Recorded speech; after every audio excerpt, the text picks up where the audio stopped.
Novels forever में खुशामदीद। Novel तेरी जुल्फ़ के सर होने तक, जिसकी राइटर है इकरा सगीर अहमद, उसकी ये 19वीं एपिसोड है। तो आइए जल्दी से स्टार्ट करते हैं इस एपिसोड को बगैर किसी देर के। बहुत से लोगों को दुनिया में सब कुछ मिल जाता है, मन चाही मुराद, दिल में बसी ख्वाहिशें, मन में खिलती आरज़ुएं सब मिल जाती हैं। नामालूम ऐसे लोग किस कलम से नसीब लिखवा कर लाते हैं। जो चाहते हैं वो पाते हैं। कुछ लोग मुझ जैसे बदनसीब भी होते हैं, पैदाइशी बदकिस्मत, जिनके मुकद्दर में कुछ नहीं होता, हत्ता के बाप की शफ़क़त से भी महरूम रहते हैं। दूसरों के रहमो करम पर ज़िंदगी गुजरती चली जाती है। सुधा, अल्लाह अल्लाह करके तुम्हारा बुखार उतरा है, तबीयत कुछ बेहतर हुई और तुम फिर सोचों में गुम होने लगी हो। डॉक्टर ने सख्ती से कहा है कि तुमको स्ट्रेस से दूर रखा जाए। सोफिया ने उसको सोचों में गुम देखकर नरमी से समझाया। मम्मी, जो मेरे साथ हुआ और जो मेरे साथ होता आ रहा है वो किस तरह से बर्दाश्त किया मैंने, वो मैं ही जानती हूँ। मैं जानती हूँ बेटा, लेकिन इन बातों पर कुड़ने का क्या फ़ायदा जिनका कोई हासिल ना हो। इन सोचों और जालमाना सलूक से महफूज रखने के लिए ही तो मैंने तुम्हारी शादी का फ़ैसला किया। तुम्हारी शादी के बाद मैं भी यहाँ नहीं रहूँगी, मुदस्सर भाई और साहले भाभी के पास चली जाऊँगी। अभी भी सिर्फ मुनव्वर भाई और जमर्द भाभी के ख्याल से यहाँ रह रही हूँ, वरना हकीकत यह है कि मेरा दिल यहाँ से उचाट हो गया है। वो उसके करीब बैठी कह रही थी। उसकी बीमारी ने उनको उसके बेहद करीब कर दिया था। वो हर दुख सुख उससे शेयर किया करती थी। इमराना भाभी ने जिस तरह तुमको मारा है वो वक्त मैं कभी भूल ही नहीं सकती। कोई पालतू जानवरों को भी ऐसी बेदर्दी और तंगदिली से नहीं मारता। भूल जाइए मम्मी, जो हुआ सो हुआ। आप क्यों दिल बुरा करती हैं? इमराना ममानी ने उसके जिस्म को ही नहीं, दिल को भी घायल कर डाला था। एक अरसे से इमराना ममानी उसको जैद के साथ रुसवा करती आई थी और वो उनकी आदत समझकर सब्र करती चली आई थी, मगर अब तो इंतहा से भी आगे बात बढ़ गई थी। ममानी के साथ उनकी बहन और भांजी ने उस पर वाहियात इल्ज़ाम लगाए थे। बदचलन, आवारा, बद किरदार और भी कुछ ऐसे ही अलकाबात थे जो उस पर लगाए गए थे। जैद को उसके लिए एक ऐसी खौफनाक बला बना दिया गया था जिससे वो छोटी उम्र से डरती आई थी और उम्र के साथ साथ वो खौफ भी बढ़ता ही गया था। वो उसकी मौजूदगी में खौफज़दा रहती थी। प्यार और मोहब्बत करने का सवाल ही पैदा नहीं होता था। ठीक कहती हो तुम, जो हुआ सो हुआ, उस पर मट्टी डालो, मगर मेरा ये फ़ैसला अटल है। तुम्हारी शादी के बाद मैं मुदस्सर भाई के घर पर ही रही रहूँगी। वो उसको सोचों में डूबा देखकर गहरी सांस लेकर गोया हुई। अच्छी आपा 2-3 दफ़ा आ गई हैं। तुम बुखार में दवाइयों के ज़ेर असर सो रही थी, अब कल आने का कह रही हैं। तुम ज़रा तैयार हो जाना, प्यारे मियाँ भी साथ होंगे। किसी नागवारी का इजहार मत करना, ना चाहते हुए भी मैं हामी भर चुकी हूँ। फिर वो खुद तुम्हारा तलबगार है और जो मर्द मोहब्बत करते हैं वो मरते दम तक मोहब्बत करते हैं। आपने नहीं, मेरे बारे में बता दिया था मम्मी। तुम्हारे बारे में क्या बताऊंगी, वो सब जानते हैं। ये भी जानते हैं कि मैं आवारा, बद किरदार और बद चलन हूँ। उसके सर्दो सपाट लहजे पर वो चंद लम्हे भौंकचा रह गई थी। ये सब आपको ज़रूर बताना चाहिए, बाद में पता चला तो फिर क्या होगा? सोधा मेरी बच्ची, उन्होंने उसको खुद से लिपटा लिया। एक पागल और सरफिरी औरत की अहमकाना बातों को क्यों दिल से लगाती हो? उसी पागलपन में वो मुदस्सर भाई को दूसरी औरत के साथ घर बसाने पर मजबूर कर चुकी है। तुम उसकी बातों को दिल से लगा रही हो, जो तुम्हें बदनाम करते वक्त ये नहीं सोच रही है कि मेरी बेटी रुसवा हो रही है तो बेटा उसका भी रुसवा हो रहा है। वो उसके आंसू साफ करते हुए कह रही थी। जो औरतें दूसरों के बच्चों की तरफ उंगलियां उठाती हैं, ऐसी औरतों के बच्चे में उनके चेहरों पर रुसवाइयों की कालक मल देते हैं। माहिदा ने खुद जैद के दोस्त जुनैद को फांस कर बात पक्की कराई है। कई बार मैंने खुद फ़ोन पर उसकी बातें सुनी है, मगर वो मेरा ही खून है, मेरे भाई की बेटी, किस तरह उसको रुसवा कर सकती हूँ? माँ की आला ज़र्फ़ी पर उनकी मोहब्बत उसके दिल में और बढ़ गई थी। फिर वो झूठ भी नहीं कह रही थी कि ये सब वो भी जानती थी। भाभी की ख्वाहिश है किसी तरह भी उर्वा को बहू बना कर ले आए, और जैद नहीं मान रहा। वो शायद किसी और लड़की से शादी करना चाहता है। ये आपको किसने बताया कि जैद भाई किसी लड़की में इंटरेस्टेड है? बहुत अजनबी सा महसूस हुआ था उसको जैद का किसी लड़की के साथ नाम आना। अखड़ा बदमिजाजो कम सुखन वो शख्स भला किसी लड़की से मोहब्बत कर सकता है, किसी को जान सकता है? कोई लड़की उसके म्यार पर पूरा उतर सकती है? जभी तो वो माँ को इनकार कर रहा है, वरना वो तो ऐसा बेटा है जो माँ के हुक्म पर अपनी गर्दन काट कर भी दे दे। कैसी होगी वो लड़की जो जैद भाई को पसंद होगी? How amazing! वो अपना दुख भूलकर एक नए तजस्सुस में मुब्तला हो गई थी। स्मार्ट मत बनो, वगरना ये लड़की जान से जाएगी। वो लड़का ज़ोरदार किक खाकर उठ ही ना सका था। उसके हाथ से पिस्तौल गिर गई थी, जो झुककर नौफल ने उठा ली थी, और वो अभी पिस्तौल उठाकर मुड़ा ही था कि उस लड़के की आवाज़ आई थी। पिस्तौल फेंक दो, वगरना मैं इस लड़की को शूट कर दूंगा। उस लड़के ने चीख कर कहा। तूने इसको टच करने की हिम्मत कैसे की? नौफल पर गोया जुनून सवार हो गया था। उसकी निगाहें चंद लम्हे के लिए इंशरा के चेहरे पर उठी थी, जहाँ खौफ ही खौफ था। वो लड़का सख्ती से उसके सर पर पिस्तौल लगाए खड़ा था। देख, आगे नहीं बढ़, तू लड़की को छोड़ दे, मैं इसको गोली मार दूंगा, फिर तुम में से कोई जिंदा नहीं जाएगा। पिस्तौल उसके हाथ में था। वो मुसलसल आगे बढ़ रहा था। उसके चेहरे पर उसके अंदाज में कुछ ऐसी वहशत और जुनून फैला हुआ था कि उन लड़कों का रंग उड़ने लगा था। उन्होंने तो उसे आसान शिकार समझकर घेरा था जो उनको भारी पड़ने लगा था। ऐसे लोग लाख बाहर से बहादुर बने फिरते हैं, मगर अंदर से वो चूंटी से भी ज़्यादा कमज़ोर और बुज़दिल साबित होते हैं। उनका एक साथी पड़ा कराह रहा था। दूसरे ने भी उस पर हमला करना चाहा था, मगर नौफल के गैज़ो गज़ब ने उसको 2-3 मुक्कों में ही ढेर कर दिया था। फिर वो तीसरे की तरफ बढ़ता चला गया, जिसकी हालत दोनों साथियों को ढेर होते देखकर पतली हो गई थी। बुझता हुआ चिराग फड़फड़ाया था। उसको मालूम था तीनों गन खाली हैं और खाली पिस्तौल से ही वो लोगों को लूट लिया करते थे। पहली बार किसी ऐसे शख्स से वास्ता पड़ा था कि उसने उनको धूल चटा दी थी। हाथ में पिस्टल लेते ही नौफल को भी अंदाज़ा हो गया था कि वो बुलेट्स से खाली है। चल लम्हों बाद ही वो इंशरा के करीब पहुंच गया और उसको करीब देखकर वो लड़का इस कदर बौखलाया था कि पिस्तौल उसने इंशरा के मुंह पर दे मारा था। चोट अचानक और शदीद लगी थी। मारे दर्द के वो चीख भी ना सकी और बैठती चली गई थी। नौफल ने एक निगाह उसकी तरफ देखा, मगर उसकी तरफ आने की बजाय वो उस भागते हुए लड़के की तरफ दौड़ा था और कुछ लम्हों बाद वो लड़का उसकी गिरफ्त में लाते घूंसे और मुक्के खा रहा था। नौफल उस वक्त रहम करने और माफ़ी देने का कायल ना था। उसके सामने उसने बेकसूर लड़की पर ना सिर्फ पिस्तौल ताना था बल्कि जख्मी भी कर दिया था। वो लड़का ज़्यादा देर मुकाबला न कर सका था। माफ़िया मांगने लगा, गिड़गिड़ाने लगा। उसके दोनों साथी भी अपने बॉस की दगर को हालत देखकर साकित पड़े थे। इंशरा ने हिम्मत करके चेहरा ऊपर उठाया। बाएं रुखसार और होंठों की तरफ दर्द ही दर्द था, मगर सामने का मंजर बहुत खतरनाक था। नौफल ने मार मारकर उस लड़के का हशर कर दिया था और अभी भी उसका इरादा उसे छोड़ने का नहीं था। जान से मार देंगे क्या, छोड़ दें इसको। वो करीब जाकर गोया हुई। ऐसे लोगों को जान से ही मार देना चाहिए जो दूसरों को बिला वजह नुकसान पहुंचाते हैं, लूटते हैं। वो जुनूनी लहजे में बोला, प्लीज़ लीव इट। वो उसके शाने पर हाथ रखकर इल्तिजाइया लहजे में गोया हुई। उसके नर्म गर्म हाथों में कुछ ऐसी तासीर थी कि वो मकान के अंदाज में एकदम रुका था। लहू रंग आंखें उसके सूजे हुए नीले पड़ते रुखसार पर जम सी गई थी। इस मौका से फ़ायदा उठाकर वो लहू लुहान लड़का इंशरा के कदमों में गिरकर माफ़िया मांगने लगा था।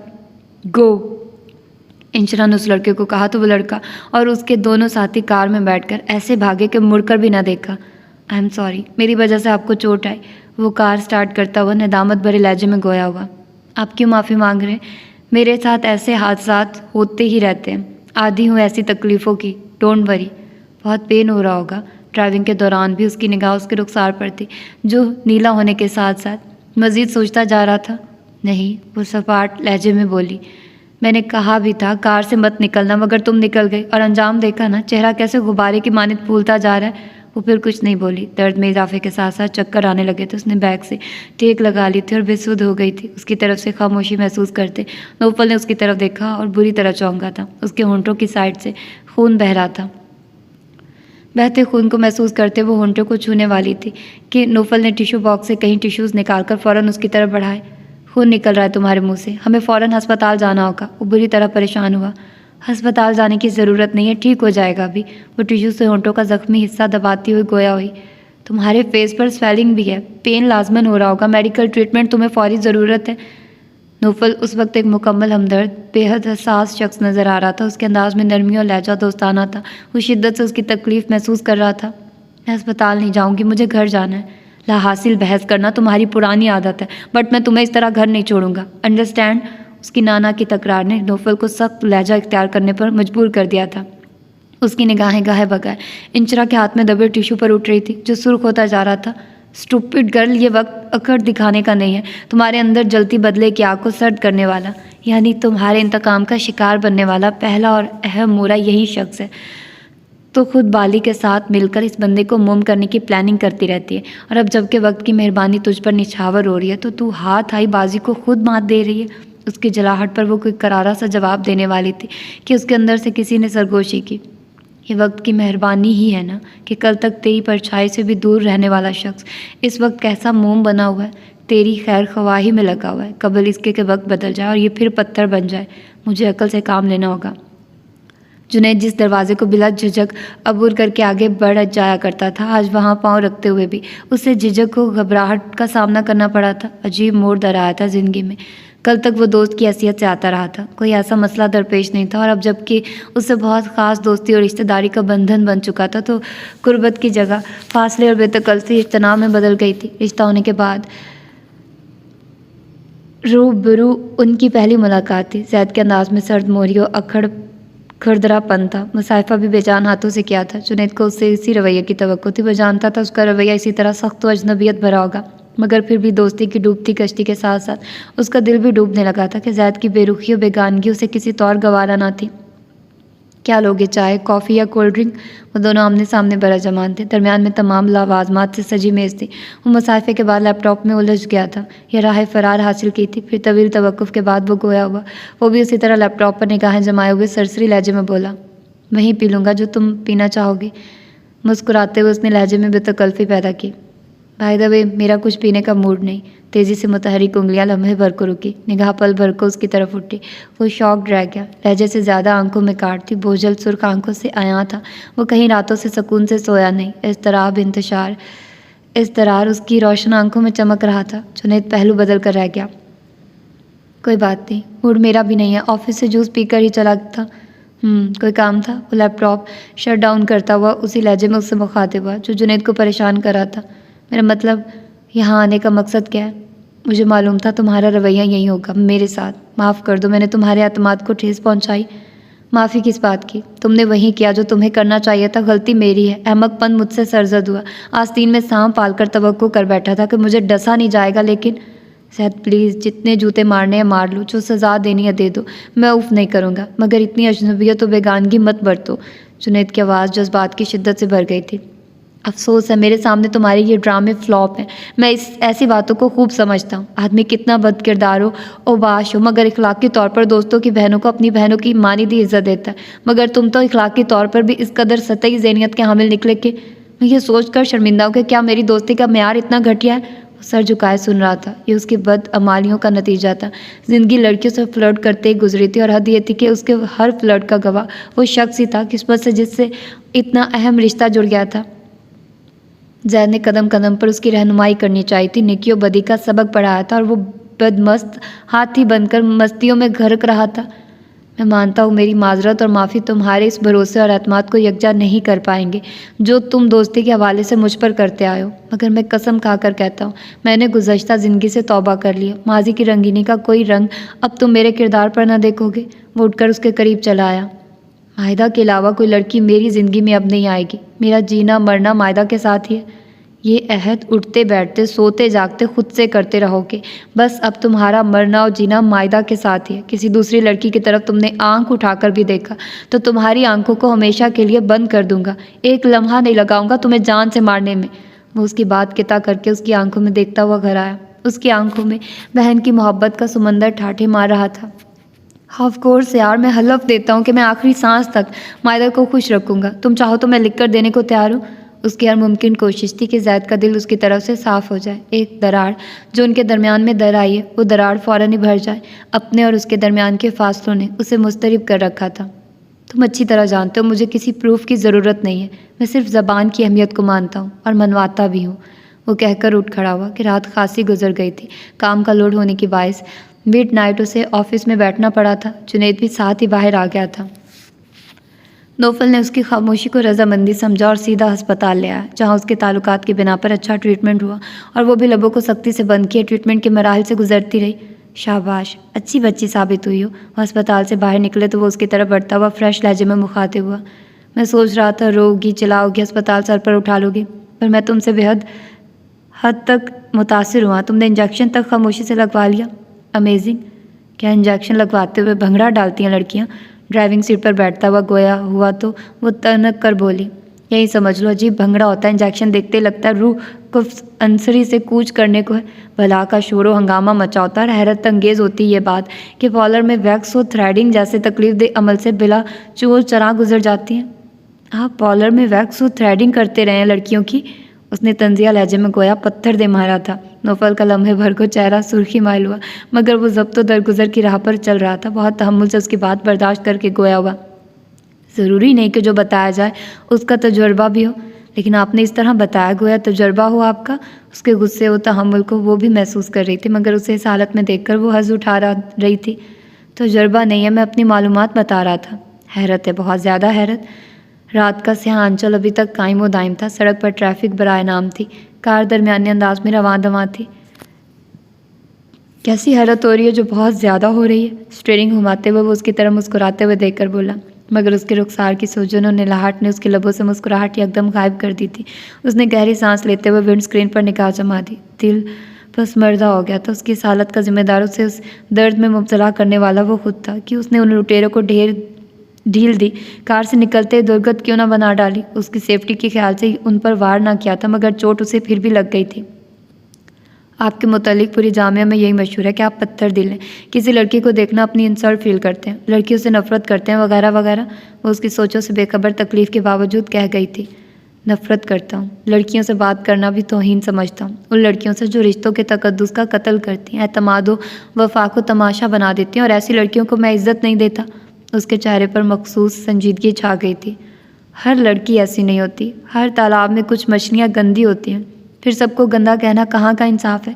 ऐसे ही कुछ मर्द बेवफा और बेरहम होते हैं, बज़ाहिर बहुत नेको पारसा पोलाइट, हर किसी की दाद रसी के लिए तैयार, हर एक के दुखों दर्द में काम आना, जिनकी ज़िंदगी का मकसद होता है बाहर से रोशनी का मीनार दिखाई देने वाले। ऐसे लोग बातिन को स्याह रखते हैं। वहाँ इतना अंधेरा होता है कि अगर वो लोगों की निगाहों में आ जाए तो सारी शख्सियत मसख होकर रह जाए। वो अपनी रूह में बहती चली गई। मुझे पता है दुनिया में अच्छे बुरे लोग होते हैं, ये हम पर मुनहसिर करता है, हम किससे क्या हासिल करते हैं, हर अमल का दारोमदार नियत पर होता है। वाहिस्तगी से बुड़बड़ाया। शाहजेब ने बाप की तबीयत के पेश नज़र बुआ की ज़बानी सुनी तमाम हकीकत बयान न की थी। सब छुपा गया था। जानता था कि वो सुधा को सगी बेटी से भी ज़्यादा चाहते हैं। बहुत ही मोहब्बत भरा रिश्ता था उससे। अगर इस वाक़े की मामूली सी भिनक भी उनको मिल गई तो उनकी तबीयत मज़ीद बिगड़ेगी। सो बिगड़ेगी, वो बड़ी मम्मा को अच्छी तरह सबक भी सिखा देंगे, और बड़ी मम्मा के मिजाज की तंदही तुर्शी से भी वो खूब वाकिफ़ था। जवाबन वो खामोश बैठने वाली ना थी। घर में शदीद हंगामी माहौल पैदा हो जाता। सुधा की शामत पहले से ज़्यादा बुलाई जाती। सोफिया पुप्पो को मज़ीद ताने सुनने को मिलते, और सबसे ज़्यादा खिंचाई बुआ की हो जाती, जो खौफ से पहले कुछ बताने को तैयार ना थी। उनसे वादा खिलाफी का मुर्तकिब भी नहीं हो सकता था। कहीं कबाहतें थी, दरहकीकत कहीं मुश्किलात रास्ता रोक के खड़ी थी। वो इस कड़ी सच्चाई को पी गया था, मगर मुदस्सर साहब को अंदर ही अंदर बेनाम सी बेचैनी लग गई थी। सोफिया के आनंद फानंद सुधा की मंगनी और शादी करने के फैसले ने उनको बेसकून कर दिया था। एक हफ्ते तो वो बिस्तर से लगे रहे, और हिम्मत पाते ही वो सीधे घर आए। मुनव्वर, सुमर्द और सोफिया उनको लाउंज में ही मिल गई थी। सलाम और दुआ के बाद वो सीधे अपने मुद्दे पर आए। तुम्हें ये हथेली पे सरसों जमाने का शौक़ पैदा क्यों हुआ सोफिया? इतनी जल्दी कोई गुड़िया गुड्डे की शादी करने में भी नहीं करता जितनी जल्दी तुम सुधा की शादी करने का फैसला कर बैठी हो। भाईजान, वक्त देख रहे हैं आप कितना नाजुक चल रहा है, इज्जतें संभालना मुश्किल हो गया।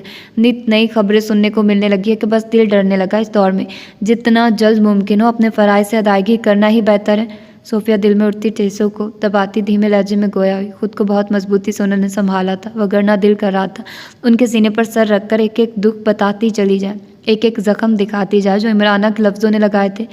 समझ नहीं आ रहा वक्त की नज़ाकत का एहसास तुम्हें अचानक क्यों हुआ? बिलाशुबा वक्त नाजुक दौर से गुजरा। इज्जत की पगडंडियों को नित नए फितने पांव तले रोंदने लगे, शर्म व हया के जनाजे निकलने लगे, लेकिन सौदा के कदम बहक जाएं, इसका वजूद ख़ानदान के लिए रसवाई का बायस बनने लगे। वो मजबूत लहजे में बारी बारी उन तीनों की तरफ देखते कहने लगे, ऐसा दिन कभी नहीं आ सकता, ये मेरा यकीन ही नहीं ईमान है। सुधा उस शबनम के कतरे की मानिद है जो सूरज की शुआओं से कबल ही नीम अंधेरे में जन्म लेता है और रोशनी से कबल ही अपने वजूद को समेट लेता है। सूरज की शुआएं भी जिसको छू नहीं पाती, ऐसी ही पाक व मोतबर वजूद रखने वाली है मेरी सुधा। बेशक मुदस्सर सुधा ऐसी ही है, बाहया, कमगो, एहसार पसंद है। उसने कभी हमको ये एहसास नहीं होने दिया कि वो हमारी सगी बेटी नहीं, हम उसकी मोहब्बत और खलूस का हक अदा ही नहीं कर सकते। ज़ुमर्द की हर बात सच है सुधा, और जैद ने कभी भी हम लोगों को बे औलाद होने की महरूमी का एहसास भी नहीं होने दिया। मुनव्वर साहब बीवी के तायद करते हुए गोया हुए, फिर इस तरह शादी करने का मकसद क्या है? कल तक जिस रिश्ते के लिए सोफिया किसी कीमत पर मानने के लिए तैयार न थी, फिर अचानक ऐसा क्या हुआ कि चंद ही हफ्तों में सुधा को पराया करने की तैयारियां होने लगी? वो अपने तजस्सुस पर अटल कायम रहे। कुछ नहीं हुआ, तुम क्यों वहम में मुब्तला हो रहे हो? मैं शुरू से प्यारे मियाँ के रिश्ते के हवाले से मुतमईन था, और रहा सवाल सोफिया की नापसंदीदगी का, तो इसके पीछे भी वही रवायती नंद भावज के दरमियान चलने वाली चपकलिश थी जो खसूसन ऐसे रिश्तों के दरमियान रुकावट बनती है। अच्छी आपा ने बार बार आगे बढ़कर अपने गलत रवैयों की माफ़ी मांगी, शर्मिंदगी का इजहार करती रही हैं। भाई मैं बुरी ज़रूर हूँ मगर कम ज़र्फ़ व संग दिल नहीं हूँ। मैंने उसे माफ़ कर दिया और साथ ही सुधा के रिश्ते की हामी भी भर ली। वैसे भी उसकी तालीम मुकम्मल हो चुकी है, अच्छा अपने घर की हो जाए। सुधा के साथ ही हम मायदा के हक से भी सबको दोष हो जाएंगे। जैद अभी शादी करने को तैयार नहीं है, वो अभी बिजनेस को मज़ीद आगे बढ़ाना चाहता है। बेटों पर ज़बरदस्ती करना भी फजूल होता है। वो तीनों अंदर से अफसुर्दा थे कि उनकी तबीयत और इमराना के जारहाना रवैये के बायस वो उनसे हकीकत पोशीदा रखने पर मजबूर थे। हमने सोचा है हज की दरख्वास्तें जमा होने वाली हैं, अच्छा मौका है दोनों बच्चियों के फ़र्ज से अदायगी के बाद हज जैसी सादत से भी बहरामंद हो जाएं। मुनव्वर साहब ने कुछ इतने खुशगवार अंदाज में कहा कि वो फिर अपनी बेचैनियों वसवसों का कोई जवाब न पेश कर सके। दिल में अजीब सी बेसकूनी हनूस थी जो जर्द चेहरे और कमज़ोर नज़र आने वाली सुधा को देखकर हद से सबा हो गई थी। तुम खुश हो प्यारे मियाँ से रिश्ता होने पर बेटी? वो उसके कमरे में मिलने आए तो वो एक अरसे बाद उनको देखकर अपने जज्बात पर काबू न पा सकी और पलट कर रो दी। वो भी कई लम्हे उसे मोहब्बत और शफकत से लिपटाए खड़े रहे, फिर उसके आंसू साफ करते हुए धीमे लहजे में गोया हुए, पता नहीं मामू जान मैं खुश हूँ या नहीं। वो उनके करीब ही बैठ गई, आवाज़ हर जज्बे से आ रही थी। ये क्या बात हुई मेरी जान? खुशी का ताल्लुक दिल से होता है और दिल खुश हो तो ही किसी को अपना बनाता है। वो उससे उसी तरह दोस्ताना अंदाज में गुफ्तगू किया करते थे। सब खुश है तो मैं भी खुश हूँ। बेवकूफ़ मत बनो सुधा, शादी उम्र भर का बंधन है, मरते दम तक जिसको निभाना पड़ता है। किसी की खुशनुदी के लिए ऐसे बंधन बांध भी लिए जाए तो निभाना नामुमकिन हो जाता है। जज्बात तो ऐसा साथ से आ रही उसका वजूद मुदस्सर साहब को पता देने लगा कि वो इस रिश्ते से खुश नहीं। उसकी रंगत भी गोया सर्दियाँ से घुल गई थी। मोटी वो कभी नहीं रही थी, मगर अब तो हड्डियों का पिंजर लग रही थी। फिर लबो लहजे में शिकस्ती दर आई थी। वो बगौर उसके झुके हुए चेहरे को देखते हुए सोच रहे थे, ऐसे मौक़ों पर तो फूलों की सारी शादाबी लड़कियों के अंग अंग में बस जाती है, सितारों की चमक आंखों में उमड़ आती है। इनकार की कोई वजह भी हो, किस लिए मना करूं? मेरा वजूद वैसे भी रू झाड़ी की मानिद है, जिसके होने ना होने से कोई फ़र्क नहीं पड़ता है। कमाल जब से उसने मामू के सामने खुद को कंपोज रखा, वो झुकी पलकों से भी देख रही थी। मामू की खोजती निगाहें उसके चेहरे को टटोल और परख रही थी, ढूंढ रही थी, सच को जानना चाह रहे थे कि वो खुश क्यों नहीं है, किसकी खातिर कुर्बानी दे रही है, क्यों खुद को दाव पर लगा रही है। सारे सवालात बेहद मुश्किल थे, जवाब देना आसान ना था। हालांकि माहौल से अलहदा होकर देखा जाए तो सवालात मुश्किल ज़रूर थे, मगर जवाबात देना आसान था कि ये मजबूरी के तहत कबूल किया गया।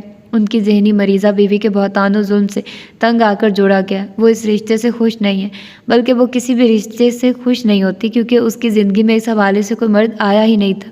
अपनी ज़िंदगी में चंद मर्दों को उसने अहमियत दी है, 2 मामू मुनव्वर और मुदस्सर साहब, ज़ैद और शाहजेब, जिनसे बहुत पाकीज़ा रिश्ते थे। उनके अलावा किसी मर्द को उसने ना कोई अहमियत दी, ना वक़्त। हीरा कभी अपनी कदर व मंजिलत को नहीं जानता। हीरे जैसे लोग खुद को पत्थर ही समझते हैं। हीरों की कदर सिर्फ जोहरी ही करते हैं। आप हीरे से भी ज़्यादा कीमती हैं मामू जान, तभी तो इतनी अच्छी बातें करते हैं कि मुझ जैसा खाक का ज़रा भी खुद को अनमोल समझने लगता है। माहौल में फैली उदासी को भगाने के लिए वो मुस्कुरा कर गोया हुई, सिर्फ एक बार कह दो सुधा तुम खुश हो। वो उसके जवाब में अपने दिल की तमानियत ढूंढ रहे थे। आप खुश हैं मामू जान? वो उनकी तरफ देखती हुई बोली, और उनको लगा दिल किसी ने बेदर्दी से जकड़ लिया।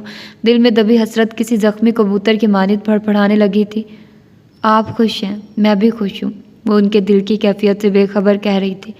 मैं खुश नहीं हूँ, बिल्कुल भी खुश नहीं हूँ। किस तरह खुश हो सकता हूँ? अपने चमन को जलते देखकर खुश हुआ जाता है। दर्द की शदीद लहर उठी और वो सीना पकड़कर बेड पर गिरते चले गए। कोशिश के बावजूद खुद को संभाल नहीं पाए थे। क्या हुआ मामू जान आपको? सुधा ने उनको संभालने की बेहद सही की और नाकाम होकर डॉक्टर को कॉल करने वहाँ से बाहर भागी। मायदा और जुनैद रेस्टोरेंट में बैठे हुए थे। वो बेतकल्फी से लंच कर रही थी। टेबल मुख्तलिफ डिशेज से सजी हुई थी। जुनैद भी प्लेट में मौजूद फिश नगेट्स कांटे में पिरो रहा था। उसके खाने के अंदाज में बेरगबती नुमाया थी। वो खिलाफ मामूल बेहद संजीदा था। क्या हुआ, खाना पसंद नहीं आया आपको? इस रेस्टोरेंट का खाना बहुत मशहूर है, लोग दूर दूर से खाने आते हैं। नहीं, खाना तो बहुत ही जायकेदार है। फिर आप खा क्यों नहीं रहे? भूख नहीं है क्या? मायदा का हाथ रुक गया। अरे खाओ ना, तुमने क्यों खाना छोड़ दिया? ये कैसे हो सकता है? आप सिर्फ खाने के नाम पर चखें और मैं खूब खाऊं? This is not fair. उसके अंदाज की लगावट और खलूस जुनैद को मसरूर कर गया। वो मुस्कुरा कर गोया हुआ। मैंने आज नाश्ता बहुत देर से किया था, फिर शाम में एक मीटिंग है और मीटिंग के बाद टी पार्टी का एहतमाम किया गया। कुछ गेस्ट भी होंगे। अगर उनका साथ पार्टी में ना दे सका तो वो माइंड करेंगे। उनके ख्याल से मैंने हाथ खींच रखा है। अच्छा जी, दोस्तों का इतना ख्याल है तो फिर मेरे साथ लंच करने ही क्यों आए? फ़ोन पर ही मना कर देना था कि दोस्तों के आगे मेरी कोई अहमियत ना ज़रूरत। खामखा चली आई मैं उठकर यहाँ। वो बुरा मान गई। क्यों माइंड कर रही हो? मैं तुम्हारा साथ दे रहा हूँ, बस रहने देने की ज़रूरत है ऐसे साथ की जो दूसरों को उसकी औकात याद दिला दे। माहिदा इतनी मामूली सी बात को क्यों इतना बड़ा इशू बना रही हो? ये मामूली बात है, आप मेरे आगे अपने दोस्तों का सोच रहे हैं। वो किस तरह इतने अहम हो गए कि आपको मेरा ख्याल ही नहीं। अभी से आप इतने लापरवाह और गैर जिम्मेदार है तो शादी के बाद क्या होगा? जुनैद ने चंद लम्हों कबल जिस लगावट और खलूस को महसूस किया था वो पल भर में ही हवा हो गया था। वो खामोशी सी उस लड़की को देखने लगा जो बिला वजह ही उससे उलझ रही थी। ठीक कहते थे भाई कि आप जैसा शख्स मेरे लायक ही नहीं, आप में इतनी सलाहियत ही नहीं कि किसी लड़की के बन सके। मान लेती अपने भाई की बात, क्यों नहीं मानी? तुम आई हो मेरे पीछे, मैं तुम्हारे पीछे नहीं आया था। उसका दिमाग भी घूम गया। हाँ, मेरा ही दिमाग ख़राब था जो मैं आपके पीछे आई थी। अब तो दिमाग दुरुस्त हो गया ना, सही हो गलत की तमीज़ उजागर हो गया तो माफ़ कर दो मुझे, छोड़ दो मेरा पीछा और कर लो वही शादी जहाँ पर तुम्हारी इज्जत माँ आप भाई जग करना चाहते हैं। जुनैद वो उसे फटी फटी आंखों से देखती रही जहाँ गुस्सा सुर्खी बनकर उसके चेहरे पर फैला हुआ था। माहिदा ने पर्स उठा और वहाँ से निकलती चली गई। वो उसे गेट के पास ही छोड़ गया था। ना उसने अंदर आने की दावत दी और ना ही उसने ख्वाहिश जाहिर की। अलबत्ता वॉचमैन के गेट वाक करने और उसके अंदर जाकर गायब होने तक वो रुका रहा। उसकी निगाहें ओझल होने तक उसका पीछा करती रही थी। फिर जन से वो कार ले उड़ा। हस्बे मामूल बाली उसके इंतज़ार में जाग रही थी। उस पर निगाह पड़ते ही वो घबरा गई। उसने मुख्तसरन जो हुआ बता दिया। एक तो तकलीफ़ की शिद्दत ज़्यादा थी जिसको वो नौफल की मौजूदगी में ज़ब्त करती आई थी। किसी भी हाल में वो उसके आगे कमज़ोर पड़ना नहीं चाहती थी। फिर घर आते हुए इंजेक्शन ने अपना काम करना शुरू कर दिया था। बाली से गुफ्तगू के दौरान ही वो मदहोश सो गई थी। सुबह बेदार हुई तो दर्द में भी खास आराम आ गया था और चेहरे की सूजन भी गायब हो गई थी। होंठों के पास मामूली सा जख्म रह गया था। वो फ्रेश होकर आई तो नानी नाश्ते पर उसका इंतज़ार कर रही थी। अरे ये क्या हुआ? होंठों के करीब ये जख्म कैसा है? और तुम्हारा चेहरा भी कुछ सूजा हुआ लग रहा है। वो ऐनक दुरुस्त करती हुई मुतफक्किर अंदाज में कह उठी, एयरपोर्ट पर स्लिप हो गई थी नानो, मामूली सी चोट लगी, आप फिक्र नहीं करें मैं ठीक हूँ। वो कुर्सी पर बैठती हुई मुस्कुराकर उनको तसल्ली देने लगी। वो लड़की आकफा कोई बदरू लगती है जो हर वक्त तुम्हें अपने बस में रखना चाहती है। कोई भी बात हो, कोई भी काम हो, तुम्हें इस तरह साथ रखती गोया तुम उसकी ज़रख़रीद गुलाम हो। एक आंख नहीं भाती मुझे उस हराफा लड़की से तुम्हारी दोस्ती। नानू जान प्लीज़ आकफा को गाली मत दे। कैसे ना दूँ? अगर मेरा बस चले तो उस लड़की को गाली नहीं गोली मार दूँ। ससुराल वाले उसके जा रहे हैं और साथ तुम्हें ले गई। तुम भी उसकी कोई बात टालती कब हो? वो अंडे पराठे का देसी नाश्ता करते हुए गुस्सा कर रही थी। इंची ने बहुत इनकार किया था मासी, लेकिन वो मानी ही नहीं। पाली उसके लिए चाय लाते हुए बोली, आकफा के बहुत एहसान है मुझ पर। फिर वो बहुत मोहब्बत करती है नानू। उस जैसे दोस्तों के लिए जान भी देनी पड़ जाए तो मैं पीछे नहीं हटूंगी। मैं तो मर रही थी, ज़िंदगी से नफरत हो गई थी, हर सांस आज़ार बनकर रह गई थी। अगर आकफा और उसके मम्मा और पापा पुरखलूस सहारा न देते तो मैं नामालूम कहाँ होती आज, कब्र के बेरहम अंधेरों में या किसी पागल खाने में। तुम्हें उन लोगों ने कोई तवीज़ पिला दिया जो हर वक्त उनकी शान में कसीदा गोई करती रहती हो, और फिर तुम सुबह ही सुबह खाली चाय पीने बैठ गई। 1000 बार मना किया मगर उसे चाय पीते देखकर वो मौजू बदलती हुई गोया आई। सुबह सुबह कहाँ भूख लगती है नानी जान। माहिदा बात सुनो। वो तेज़ तेज़ उसकी तरफ आ रहा था और माहिदा रोती हुई पार्किंग की तरफ जा रही थी। आई एम सॉरी यार, वेरी सॉरी, मैं शायद बहुत रूड हो गया था। वो उसका बाजू पकड़कर खजालत तमीज़ लहजे में गोया हुआ, छोड़िए मुझे, आपसे बात ही नहीं करनी। बहुत ख़राब लड़की हूँ जो आपके पीछे और खुद ही मोहब्बत का इकरार भी कर लिया। जी वो दोगला सिस्टम है हमारे मुआशरे का भी। मर्द ख्वाह हज़ारों लड़कियों से झूठी मोहब्बत की पतंगे लड़ाता रहे, उसे कुछ भी नहीं कहा जाता, और लड़की गलती से अपनी सच्ची मोहब्बत का इजहार भी कर दे तो उसे ताना मारा जाता है कि तुम खुद पीछे आई थी। उसकी मजबूत गिरफ्त से बाजू न छुड़ा पाई मगर ज़बानी वार बराबर करती रही थी। जुनैद ने ज़बरदस्ती उसे कार में बिठाया। मैं बेहद गिल्टी फील कर रहा हूँ माहिदा। नामालूम किस तरह गुस्से में वो बात मुंह से निकल गई जो मैं सोच भी नहीं सकता था। वो कुछ नहीं बोली, गुस्सा जताने के लिए चेहरा मोड़ लिया। तुम भी बेबात गुस्से में आई हो, अपना कंपेयर उन लोगों से करने लगी हो जिनका ताल्लुक बिजनेस के लेन देन से है। भला वो किस तरह तुम्हारी जगह ले सकते हैं कि कभी भी तुम्हारी जगह कोई ले ही नहीं सकता। बहुत ख़ास जगह है तुम्हारी यहाँ। वो दिल पर हाथ रखकर सरगोशी में बोला। उसके लहजे में मोहब्बत की खुशबू वफा की महक थी। माहिदा के लबों पर मुस्कुराहट बिखर गई, दिल का साफत से पाक हो गया। हार्ट फेवरेट हो। वो कार स्टार्ट करता हुआ बोला, बताया था भाई ने आपका काम ही फ्लर्ट करना है। वो मुस्कुराकर शरारत से कह उठी, तुम्हारे भाई की बात ही क्या है, ना मोहब्बत करता ना करने देता है। कैसी कैसी हूर शमाइल लड़कियां उसकी दीवानी थी और वो किसी पर एक निगाह डालने का भी रवादार ना था। वो खुशगवार मूड में था, उसकी बात को माइंड नहीं किया। आप जो थे भाई के बदले लड़कियों को कंपनी देने वाले, हाँ, आखिर अपने भाई की बहन हो। वो भी ऐसे ही जूते भिगो कर मारता है कि बंदा उफ भी ना कर पाए। आपकी भाई से मुलाकात हुई, हमारी इंगेजमेंट के बाद आप एक बार भी नहीं मिले। मैं चाहती हूँ आपकी और भाई की जल्द से जल्द मुलाकात हो, फिर पता चलेगा उनकी नाराज़गी दूर हुई या नहीं आपसे। उन दोनों के दरमियान होने वाली झड़प फिर से दोस्ती में बदल गई थी। वो ऐसे हंसते मुस्कुराते हुए बातें कर रहे थे, गोया कुछ हुआ ही ना हो। हुई थी उससे मेरी मुलाकात? क्या मुलाकात हुई थी और आपने मुझे इन्फॉर्म भी नहीं किया? उसकी बात काटकर हैरानी से चीखी, कब हुई मुलाकात और भाई का रवैया कैसा रहा? जैसा सोचा था उससे भी बढ़कर वो खफा था। पहले तो मुझको यकीन ही नहीं आया कि वो वही जैद है जो हर वक्त मेरा ख्याल रखता था। मेरे अच्छे बुरे अमल पर उसकी निगाह होती थी, जो मेरी बेहतरी के लिए सरगर्दा रहता था। वो एकदम से इतना सर्द मोरा और अजनबी बन गया था कि वो एकदम चुप हो गया। माहिदा ने देखा उसकी आंखों की सतह नमी से चमकने लगी थी। वो होंठ भींचे जब्त कर रहा था। उस वक्त मुझे बहुत बुरा महसूस हुआ था। उसका रवैया बर्दाश्त करने के लायक ना था। उसने मेरी परवाह भी ना की। उस रात बहुत बददिल था। सोचा था अब कभी उसकी शक्ल नहीं देखूंगा, लेकिन ज़मीर की अदालत ने मुझे ही मुजरिम ठहराया था। उसकी कोशिश होती थी मेरे फ्लर्ट से दूसरी लड़कियों को महफूज रखे, और जब उसने सुना कि मुझ जैसा भंवरा सिर्फ तो उसकी बहन का तलबगार है, तो क्या हाल हुआ होगा। जिस आग से वो दूसरों के घरों को बचाता था, वो आग उसके घर तक पहुँच गई थी। जैद की जगह मैं होता तो मेरा भी रद्द-ए-अमल ऐसा ही होता कि हर भाई को बहन ऐसी ही अजीज़ होती है। ये मैं समझ गया था। मेरा दिल उसकी तरफ से अब बिल्कुल साफ और शफाफ है। बाबा रहमत के करीब कुर्ब ने उनको यकगोना सकून और राहत अता की थी, वगरना उससे कबल वो किसी गीली लकड़ी के मानिंद अंदर ही अंदर सुलग रहे थे। माजी के कुछ राज उनके सीने में पोशीदा थे, जिसकी खबर सिर्फ उनके वालिद मोहतरम को थी। वो उन राजों को सीने में छुपाए दुनिया से कूच कर गए थे और किसी को कानो कान खबर न होने दी थी। वो बाबा रहमत के सामने अपनी माजी की किताब वाह करके बैठ गए थे। वासिफ जमाल खानदानी रईस थे, पैसा उनकी लौंडी थी। ऐशो इशरत में वो पलते आए थे। दौलत घर की बांधी हो और साथ ही जौबराना जालमाना हाकमियत भरे मिजाज हो, तो लिहाज मुरवत खलूस छू कर भी नहीं गुजरते। फिर सामने कोई जचता नहीं है, अपना कद ही सबसे बुलंद दिखाई देता है। वासिफ जमाल भी खुद से कमतर लोगों को कीड़े मकोड़ों से तशबीह देते थे। अपनी दौलत व मनसब से उनको बेहद प्यार था। यही वजह थी कि मरहूम भाई की बेटी, जो उनके बेटे यूसुफ से उम्र में 18 साल बड़ी थी, घर की दौलत घर में ही रहने की नीयत से कम उम्र बेटे से उसकी मर्जी के बरखिलाफ शादी कर दी थी। बाबा जान, आपने ज़बरदस्ती अपनी मनमानी तो कर ली, लेकिन मैं कभी भी उसे इसका हक नहीं दे पाऊंगा। फिर आप मुझसे कोई शिकायत ना करना। वो मुझसे बहुत बड़ी है, बहुत बड़ी। नौजवानी का इब्तदाई दौर था। वो सितारों पर कमर डालना चाहता था, पहाड़ों की चोटियों को सर करने की शौरीदा सरी उनके अंदर हलचल बर्पा किए हुए थी। उसे लग रहा था वो ऐसा पंछी उड़ान से कबल ही जिसके पर काट दिए गए हों। ये मेरी पहली और आखिरी ज़बरदस्ती थी बेटा आप पर। मैं अब किसी बात के लिए आपको फोर्स नहीं करूँगा। जरका से शादी करने का मकसद ये था कि घर की इज्जत घर में ही रहे, बाहर ना जाए। उजला रूसी में दुल्हन उसकी मुंतजिर थी और वो गले में डाले गए फूलों के हारों को उतारकर पाँव तले रौंदते हुए गुस्से से कह रहा था, इज्जत नहीं बाबा, दौलत कहिए, दौलत घर से बाहर न जाए। वो इस्तज़ाई अंदाज में गोया हुआ था। वो कहका लगाकर हंसते चले गए थे। इस ज़बरदस्ती की शादी ने उसके अंदर शदीद तरीन सरकशी और बगावत पैदा कर दी थी।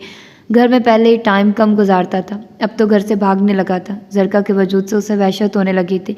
वो खामोश व गुमसुम सी लड़की, जिसने कोई शिकवा शिकायत अपने लबों पर ना सजा पाया था, वो सर झुकाए सोचों में गुम रहती थी। हमारे जरका की खामोशी ने मुझे डिस्टर्ब करने लगी है, इसका कोई हल निकालिए ना आप। वो मोटे मोटे तलाई कंगन से खेलती हुई भारी भरकम माँ से एक दिन मौका पाकर राजदारी से बोला, क्यों डिस्टर्ब होते हो? तन तनहा और बेसहारा लड़की क्या करेगी? मैं उसे डाइवोर्स देता हूँ, आप उसकी कहीं और शादी कर दें। क्यों उसकी उम्र ख़राब करनी है? दिमाग ठिकाने पर है? हाथ आई सोने की चिड़िया कौन उड़ाता है? पड़ा रहने दो उसे एक कोने में। हाथ आई सोने की चिड़िया मैं उड़ा सकती हूँ ना आपके बाबा, तुम्हें 2, 3, 4 जितनी शादियाँ करनी है करें, किसी को कोई एतराज़ नहीं होगा। वो शादी तो फिर करने के मूड में ही नहीं था कि करके ही सुकून नहीं मिल पा रहा था। फिर वो पढ़ाई के बहाने अमेरिका चला आया और वहाँ फिर साल पर साल गुजरते चले गए थे। दौलत की फरावानियों, बेखौफ ज़िंदगी, आज़ादी की तमाम हदूद क्रॉस करती चले गए। तालीम मुकम्मल करके वापस मुल्क आए तो बाप के साथ सियासी अखाड़े में कदम जमाने में कुछ वक्त गुजारा और इलेक्शन में भारी अक्सरियत से वोट हासिल करके मिनिस्टर की कुर्सी पर बड़ा जमान हो गए। किरदार तो दागदार था, मगर लोगों की हालत ज़ार ने, उनकी मुफलसी और गुर्बत, बेबसी और लाचारी के दुख ने उनके अंदर के इंसान को बेदार कर दिया था। वो लोगों की फलाह व बहबूद के लिए काम करते चले गए। बहुत कम अरसे में वो लोगों के दिलों पर हुक्मरानी करने लगे थे। लोग उन पर जान देने को तैयार थे। इस दौरान उन्होंने बड़ी धूमधाम से दूसरी शादी की और वो इस शादी से बहुत खुश थे। जैद घर आया तो सबसे पहले सामना बुआ से हुआ। वो हस्बे आदत उन्होंने मुदस्सर साहब की तबीयत खराबी की खबर उसके गोश गुजार की। वो ब्रीफ केस वहीं रखता हुआ मुनव्वर साहब के पास चला आया। मामूली सा दर्द था, डॉक्टर ने चेकअप किया, मेडिसिन दी। आधे घंटे में मुदस्सर की तबीयत संभल गई थी। तुम परेशान नहीं हो, वो ठीक था। कार खुद ड्राइव करके गया और घर जाकर खैरियत से पहुंचने की कॉल भी कर दी है। मुनव्वर उसके परेशान चेहरे को देखकर तसल्ली देने लगे। समर्थ ने भी बाप से उसकी मोहब्बत महसूस कर ली थी। आपने उनको जाने क्यों दिया? रास्ते में भी उनकी तबीयत ख़राब हो सकती थी। शाहजेब कह रहा था खासे अरसे से उनकी तबीयत ठीक नहीं है और वो प्रॉपर चेकअप भी नहीं करा रहे। उसके लहजे में तशवीश मौजूद थी। हम सब ने बहुत इसरार किया कि रुक जाओ, मगर वो रुके ही नहीं। उनकी आदत है एक बार पर डट जाने की। समर्थ बेगम ने भी गुफ्तगू में हिस्सा लिया। तबीयत क्यों ख़राब हुई, क्या हुआ था? उसे खौफ था कि इमराना वाली हरकत उनको मालूम ना हो गई हो। कमज़ोर वो पहले से हो रहा है। सुधा से मिलने उसके रूम में गया था। वहाँ जाकर कुछ देर बाद ही तबीयत ख़राब हो गई थी। सुधा ने कुछ बताया था पापा को? नहीं, वो ऐसा नहीं कर सकती। आपने पूछा है उससे? पूछने की बात ही नहीं थी। सुधा का मिजाज ही नहीं है कि अपने ऊपर हुए जुल्म की दास्तान किसी को सुनाए। पापा उसके पास गए और उनकी तबीयत बिगड़ी। दिल तो इसका भी गवाही दे रहा था कि वो ऐसी ओछी हरकत नहीं कर सकती, लेकिन उसके पास जाकर उनकी तबीयत ख़राब होने का मकसद था कि ऐसा ज़रूर कुछ हुआ जो वो जब्त न कर सके थे। उसकी लाडली बहुत जल्द पराई होने वाली है। घर में आते उसकी निगाहें सुधा को देखने की आदि। अब वो रुखसत हो जाएगी और यही ख्याल उसे रंजीदा कर गया था। लाडली वो हम सब की है। मैं अभी से ये सोचकर परेशान हूँ कि सुधा के जाने के बाद हम कैसे उसके बगैर रह सकेंगे। कौन हमारा ख्याल रखेगा? घर बिल्कुल ही सूना हो जाएगा। समर्थ बेगम गुलोगीर आवाज़ में गोया हुई और वो परेशान खड़ा रहा। बेटियां घर की रोशनी होती हैं, आंखों की ठंडक उनको देखकर ही मिलती है, लेकिन रब कायनात के हुक्म पर उनको रुखसत करना ही होता है। ये रीत सदियों से चली आ रही है। वो खुद भी आप दीदा हो गए थे उन्हें समझाते हुए। समर्थ रोने लगी। ताईजान, वो अभी तो रुखसत नहीं हो रही है ना? वो उनके आंसू साफ करता हुआ बोला। और कुछ देर वो अपने कमरे में जाने के लिए सीढ़ियाँ चढ़ रहा था तो कदम बोझल हो गए थे। खिलाफ मामूली इमराना के कमरे का दरवाज़ा खुला हुआ था। वो उनके पास चला आया। जो डाई कराए गए बालों में ब्रश कर रही थी। उनके सलाम का जवाब उन्होंने बड़ी खुशदिली से दिया और साथ ही बाल समेटकर जोड़ा बनाया। क्या बात है, बहुत परेशान लग रहे हैं? वो गहरी निगाहों से उसके चेहरे का जायज़ा लेती हुई गोया हुई। आपको मालूम है, आज पापा यहाँ आए तो उनकी तबीयत बिगड़ गई थी। मैं मायदा के साथ शॉपिंग पर गई हुई थी, फिर वहाँ से रिजवाना बजिया के घर चली गई। और बजिया की आदत तो आपको मालूम ही है, खाना खिलाए बिना कहाँ आने देती है। वहाँ से घर आई तो बुआ ने बताया था। वो बेतासुर लहजे में बोली। पापा में वीकनेस बढ़ती जा रही है, बहुत बीमार रहने लगे हैं। अरे ये क्या सुन रही हो? हाँ, आप उस आदमी के लिए फ़िक्रमंद हो रहे हैं जिसने कभी हमारी फ़िक्र नहीं की। ज़िंदा होते हुए भी हमारे लिए ज़िंदा नहीं है। मैं और मायदा घर में आए तो वो यही था, लेकिन उसकी अयादत को ना मैं गई ना मायदा। क्यों जाए भला? उसकी बीवी मौजूद है, चाहने वाला बेटा है, केयर करने वाला। उनका लहजा बदगुमानी और नफरत से भरा हुआ था। जैद के लहजे में बाप के लिए मोहब्बत और तफक्कुर देखकर उनको बुरा महसूस हुआ था। ऑफ कोर्स मम्मा, बट हमारा भी उनसे ही वही ताल्लुक है। फिर अब तवील अरसा गुजर गया। इस सारे किस्से को वकूफ़ पजीर हुए। जो हुआ सो हुआ, प्लीज़ माफ़ कर दे पापा को। वो शट अप जैद, मालूम भी है आप क्या कह रहे हैं? मैं और उस हरजाई आदमी को माफ़ कर दूं, दोबारा से उसका साथ मांग लूं? ये मुमकिन ही नहीं। जिस तरह ज़मीन और आसमान मिल नहीं सकते, इसी तरह मुदस्सर और मेरा मिलन भी नामुमकिन है। वो शदीद तरीन गम व गुस्से में मुब्तला होने लगी। माफ़ करना अच्छी बात है, दरगुजर करना ज़िंदगी को पुरसुकून करता है। आप एक बार उनको माफ़ करके तो देखिए मम्मा। उसके भारी लहजे में इल्तिजा थी। जब से मुनव्वर साहब की ज़बानी बाप की मजलूमियत का पता चला था, तब से ही दिल में भरा उनके खिलाफ गुस्सा, अनादो शिकवे धीरे धीरे गुम होने लगे थे। उसे माफ़ कर दूं, उसके लिए दोबारा ताल्लुक़ जोड़ लूँ? आपका उनसे ताल्लुक़ जुड़ा हुआ है, आप उनकी शरीके हयात हैं। ये ताल्लुक़ महज कागज़ों में जुड़ा हुआ है, दिल से सालों पहले टूट चुका है। और ये ताल्लुक़ भी आपकी और मायदा की वजह से कायम है, ताकि कोई आप दोनों की तरफ उंगली ना उठाए, कोई ये ना कहे कि इन बच्चों की माँ तलाक याफ्ता है। मायदा कहाँ है? माँ को पत्थर की तरह अटल देखकर उसने मौजू बदलना ही बेहतर जाना, वरना उनकी खफगी का भी अंदेशा था। अपने रूम में सोने चली गई है। इतनी जल्दी? अभी तो डिनर का टाइम भी नहीं हुआ। सर में दर्द हो रहा था, टैबलेट खाकर लेटी हो गई। दिल मचलने के असबाब हुआ करते हैं। बाज़ चेहरे बड़े नायाब हुआ करते हैं। नींद से जिनकी ठनी रहती है हर शब यारो, उनकी झोली में कहीं ख्वाब हुआ करते हैं। रात उसे देर से नींद आई थी। ज़हन की स्क्रीन पर बार बार वही मनाजिर रवां थे। लड़कों का कार को रोकना, उसे तकरार करना, इंशरा का कार से निकलना और लड़के का उसकी कनपट्टी पर पिस्तौल रखना। सारी रात यही सब जहन में चलता रहा था। ख़ास तौर पर उसके चेहरे की सूजन और होंठों से निकलते खून के कतरे जहन पर फ्रीज होकर रह गए थे। बाबर को रात ही सारी बात बता दी थी। तुम्हें कोई चोट तो नहीं आई ना? उसने तशवीश ज़दा लहजे में पूछा।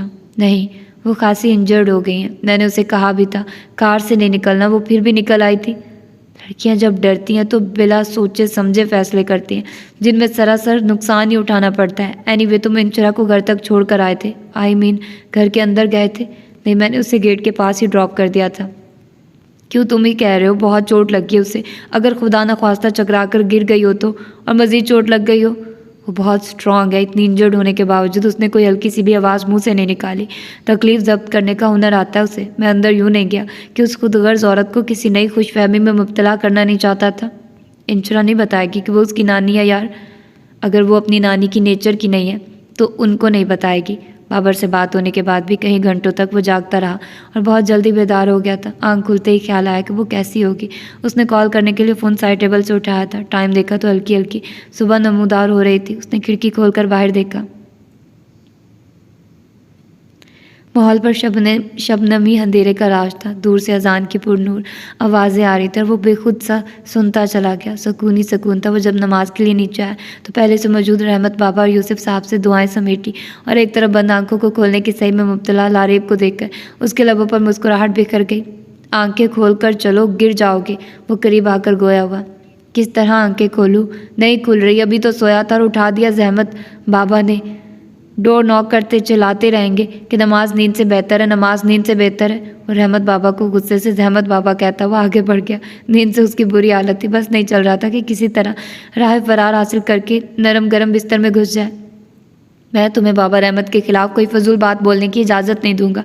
वो बुजुर्ग हैं हमारे और वो बिल्कुल दुरुस्त कहते हैं। बेशक नमाज नींद से बेहतर है, उसने संजीदगी से उसे समझाया। हाँ भाई, मैं ही गलत हूँ। बाबा जी के यहाँ रहते हुए भी मुझे तो अपनी रूटीन चेंज करनी पड़ेगी, वरना मेरा हशर नशर हो जाएगा। वो बुड़बुड़ाता हुआ चलने लगा। मस्जिद करीब ही थी। बाबा रहमत पैदल जाने ही को तरजीह देते थे। उनकी पैरवी उन सबको ही करनी पड़ी थी। किसी को कोई एतराज़ न होता था माँ सिवाय लारेब के। वो उनसे कितनी बार दरख्वास्त कर चुका था कि वो कार में चले, मगर वो हर बार बड़ी शफ़क़त से इनकार कर दिया करते थे। साथ ही सुबह सवेरे पैदल चलने के फ़वाइद गिनवाते थे। लारेब नमाज अदा करते रफू चक्कर हो गया था और इशराक की नमाज की अदायगी तक उसके साथ मौजूद रहा और जल्दी से दिन निकलने की दुआ करता रहा था। रिजवाना ने बेटी के साथ मिलकर सुधा के खिलाफ इमराना के कान खूब भर दिए थे। वो जानती थी इमराना हर झूठ को सच मानेगी और वो बिना तहकीक के ना सिर्फ सुधा की दुर्गत बना डालेगी बल्कि जैद को भी आड़े हाथों लेगी। और फिर सब तवक्को के मुताबिक हुआ था। इमराना ने सुधा की ऐसी मार लगाई थी कि वो कई हफ्तों तक बिस्तर से ना उठ सकी थी और जैद को भी खूब सुनाई थी। इस किस्से को भी गुजरे 2 माह गुजर गए थे। सुधा की मंगनी प्यारे मियाँ से कल ही हुई थी। बड़ी सादा सी तकरीब थी जिसको घर में ही अंजाम दिया गया था। मेहमान ना उनकी तरफ से मधु थे ना अच्छी बेगम लाई थी, मगर बारात में 1000 से भी ज़ायद बाराती लाने का ऐलान भी कर दिया था, जिस पर किसी को कोई एतराज़ ना था। चलो अच्छा हुआ रास्ते का कांटा निकल गया, वरना मुझे नहीं लग रहा था कि वो लड़की इतनी आसानी से इस घर से निकलेगी। सबको ही मुट्ठी में किया हुआ था। कैसे नहीं निकलती बजिया, उसे यूं रातों रात निकलवाने की हिकमत अमली मेरी ही थी। मैंने भी ऐसा गेम खेला था। वो सोफिया जो किसी तरह इस रिश्ते को मान कर न दे रही थी, एक दिन में हामी भर चुकी थी। इमराना स्ट्रॉबेरी मुंह में रखती हुई फाखराना लहजे में गोया हुई। मैं समझ गई थी ये तुम्हारी ही कारस्तानी है। बचपन से ही तुम अपने हरीफों को इसी तरह मात देती आई हो। उनके दरमियान कांच के सफ़ेद बाउल में ठंडी ठार स्ट्रॉबेरी रखी थी जो वो तीनों खा रही थी। ये मैंने आपसे ही सीखा है बजिया। आप कहती हैं अपने दुश्मन को कभी माफ़ ना करो। दुश्मन माफ़ करने के काबिल नहीं। वो उनसे बड़े लगावट भरे लहजे में गोया हुई। ठीक कह रही हो, दुश्मन को कभी भी माफ़ नहीं करना चाहिए। ये बात मम्मी कहा करती थी। दुश्मन और सांप यकसा फितरत के हामिल होते हैं, डसे बगैर छोड़ते नहीं। आंटी मुझे आपकी प्लानिंग फेल लगती है। उर्वा ने मुँह बनाकर कहा। ये बात आप क्यों कह रही हैं? मेरे प्लान में आपको कहाँ पे नाकामी दिखाई दी? वो बाउल से हाथ हटाकर हैरानी से बोली। कहाँ से कामयाबी आप कह रही थी? जैद को वार्निंग दे चुकी हैं कि उन्होंने आपकी बात ना मानी तो आप वसीयत करके जाएंगी कि मरने के बाद आपका चेहरा उनको ना दिखाया जाए वगैरह वगैरह। आप इस कदर बददिल क्यों हो रही हैं? वो इसलिए आंटी, आपने मायदा की भी मंगनी कर दी। कल खैर से सौदा बेगम भी मंगनी शुदा हो गई। अब बच्ची तो मैं हूँ ना, जिसकी मंगनी दूर की बात रिश्ता तक तय नहीं हुआ। वो सख्त बरहम लहजे में बोली। इमराना ने रिजवाना की तरफ सवालिया अंदाज में देखा। वो अव्वल दर्जे की ज़िरक निगाहों जहांदीदा औरत थी। इमराना की आंखों में छुपी नागवारी और नापसंदीदगी उनकी निगाहों से छुपी न रह सकी। और वह की ख्वाहिश जायज़ है इमराना, यही उम्र होती है ऐसी खुशियाँ हासिल करने की। मायदा को देखती हो कितना खुश है। वो मनपसंद साथी वक्त पर मिल जाए तो खुश नसीबी होती है। वो पहले ही मायदा और जुनैद की मंगनी से नाखुश है। किसी भी कीमत पर जुनैद से मंगनी करने को तैयार ना था। वो तो मायदा की गुफ्तगू इत्फाक से सुनने के बाद हामी भरी थी। अभी वो मायदा से सीधे मुँह बात नहीं करता। एक फासला सा आ गया उनके दरमियान। अब ये तुम्हारा काम है इमराना, ज़ैद को राज़ी करना। उर्वा से शादी के लिए इफ़रा के साथ साथ उर्वा के भी कई रिश्ते आ रहे हैं। सभी लोग दौलतमंद और आला घरानों से ताल्लुक़ रखते हैं और मैं दिल पर पत्थर रखकर इनकार कर रही हूँ सिर्फ तुम्हारी खातिर। मैंने आपको अपनी मजबूरी बताई है। आप ऐसा करें, इफ़रा के लिए कोई तगड़ा सा प्रपोज़ल सेलेक्ट कर लें और मंगनी कर दें। इस दौर में अच्छे रिश्ते मिलते ही कहाँ हैं। ज़ैद के राज़ी होते ही मैं सीधी बारात ही लेकर आऊँगी, ये मेरा वादा है। वो बहन का हाथ पकड़कर यकीन दिलाने वाले लहजे में बोली, ये मैं किस तरह करूँगी? बड़ी बेटी रह जाए और छोटी की मंगनी हो जाए तो लोग ताने दे देकर मार देते हैं। अब वक्त बदल गया, छोटी की करो या बड़ी की, कुछ नहीं होता। हम मुझे कब तक ज़ैद को राज़ी करने के चक्कर में लटका कर रखेंगी? मुझे मालूम है वो नहीं मानेगा। उस रात मेरे मुंह पर थप्पड़ मारते हुए उन्होंने यही कहा था कि अगर उनको मालूम हो जाए कि मैं दुनिया की आखिरी लड़की हूँ तब भी वो मुझ पर थूकना पसंद नहीं करेंगे। उसके तंजिया लहजे में एकदम दर्द सिमट आया था। दिल पे मत लें, उसकी बात गुस्से में बोल दिया होगा। इमराना ने मुस्कुराते हुए कहा, तुम्हारी मोहब्बत देखकर ही तो मेरा दिल उर्वा की किसी दूसरे शख्स से शादी करने पर राज़ी नहीं होता। फिर उस शख्स से हम बहनों में भी यगानगत और मोहब्बत जुड़ी रहेगी, वरना फिर कहाँ ऐसी मोहब्बत रहती है। तो ये थी इसकी आज की 19वीं एपिसोड। यकीनन आप लोगों को अच्छी लगी होगी। मिलते हैं इसके अगली एपिसोड में। और यार मैं कोशिश करूँगी कि आप लोगों को टाइम से दूँ। इसके अलावा मैंने व्लॉगिंग स्टार्ट किया है, तो आप लोग वो भी ज़रूर देखिएगा मेरे चैनल पर। तो अपना ढेर सारा ख्याल रखिएगा, मुझे दुआ में याद रखिएगा। अल्लाह हाफिज़।